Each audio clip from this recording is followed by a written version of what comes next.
kasusnya kan gini. Ibu Tati adalah guru kelas 5 yang merupakan rekan kerja ibu, ini misalnya ya Bu ya, yang mana sama-sama mengajar di kelas 5 yang kelasnya itu paralel gitu, ya, bersambung kan. Nah, ruangan kelas ibu dan Bu Tati itu persis bersebelahan. Nah, Ibu Tati itu kan terkenalnya disiplin, kemudian cenderung galak. Nah, pada sisi lain, Ibu Tati juga pekerja keras dan murid-muridnya pun selalu mendapatkan nilai-nilai yang baik. Nah, sebagian murid itu sangat takut kepada Bu Tati, dan sebagian lain itu bisa menyesuaikan diri. Nah, kepala sekolah dan orang tua murid sangat menghargai Bu Tati. Suatu hari, nah, ibu mendengar tangisan seorang murid dan pergi keluar untuk melihat asal suara tangisan tersebut.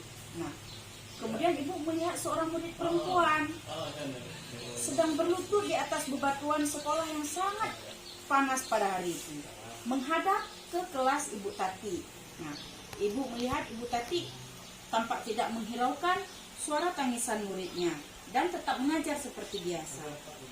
Namun, ibu bisa melihat bahwa beberapa murid di kelas Ibu Tati mencoba untuk mencuri-curi pandangan keluar kelas. Dia ingin melihat temannya yang sedang dihukum di bawah panas terik matahari. Nah, sebagai seorang guru atau sebagai rekan ya, rekan kerja atau partner, melihat keadaan seperti itu, apa yang harus ibu lakukan? Ya, yang pertama sekali kalau menurut saya akan menjumpai Bu Tati dan berbicara dengan beliau tentang kejadian si anak itu kenapa, dan selanjutnya saya akan menasihatinya antara hati dengan hati supaya tidak tersentuh perasaan si ibu Tati tadi, dan saya akan menasihati ataupun menyarankan alangkah baiknya ya Ibu Tati itu menghukumi anak janganlah seperti itu, karena takutnya nanti terganggu akan fisik si anak ya. Jadi untuk maksudnya gini, kalau misalnya menghukum si anak itu janganlah seperti itu, sebaiknya bisa kan kita nanti misalnya menghukumi yang lebih ke arah bermanfaat, maksudnya gitu, ke pelajaran. Iya, kalau seperti itu coba ya Bu ya, kita bayangkan kalau misalnya kita beri hukuman seperti itu Bu. Jadi ini akan lebih membawa efek negatif Bu ya ke depannya tentang perkembangan si anak itu Bu ya. Menurut saya begitu Bu. Baik Ibu ya. Nah, kemudian di saat ada guru lain yang berwenang di kelas tersebut gitu. Nah, ada suatu kejadian yang seperti itu.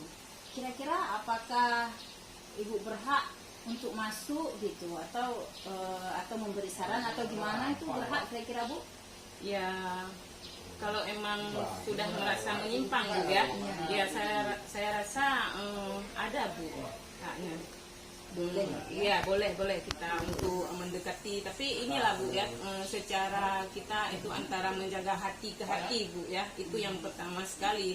Tapi kalau menurut saya lebih bangga dengan nasihat-nasihat Bu, karena mungkin kita karena terlalu mengejar untuk perkembangan peserta ini lebih meningkat dalam pembelajarannya, jadi kita mungkin tanpa terkontrol Bu, jadi emosi kita naik Bu.